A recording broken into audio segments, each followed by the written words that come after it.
તો સરકારે આશ્વાસન ચોક્કસ આપ્યું છે કે અછત નથી, પરંતુ લોકો પેનિકમાં આવીને બુકિંગ કરાવી રહ્યા છે અને માટે લાંબી કતાર જોવા મળી છે। ગુજરાતમાં ગેસનું સંકટ કેટલું ઘેરાયેલું હોઈ શકે છે તેની વિગતવાર ગ્રાફિક્સના માધ્યમથી વાતચીત કરીશું। આપણે કહી દઈએ કે અમદાવાદ રાજકોટમાં કમર્શિયલ સિલિન્ડરની સપ્લાય સંપૂર્ણપણે બંધ થઈ ચૂકી છે।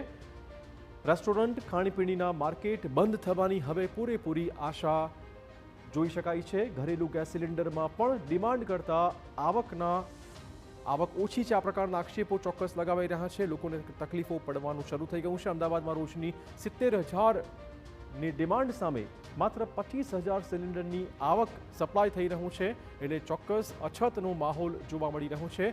65 ડિસ્ટ્રીબ્યુટર્સને રોજની ડિમાન્ડ કરતાં ત્રીજા ભાગનો જ પુરવઠો ઉપલબ્ધ બનાવાઈ રહ્યો છે અને માટે અછત હોવાની વાત નકારી ન શકાય। જોકે સરકારના આશ્વાસન છતાં આ અછત કેમ છે, આ સૌથી મોટો સવાલ છે। બુકિંગ સિસ્ટમ ધીમી પડતા, સર્વર ડાઉન થતાં ઘણી બધી વખત ગેસ એજન્સીઓ પર લોકો ધસારો કરી રહ્યા છે, કેમ કે ઓનલાઈન બુકિંગ થતા જ નથી અને માટે લોકો પેનિકમાં આવી ગયા છે અને ધસારો વધારી રહ્યા છે।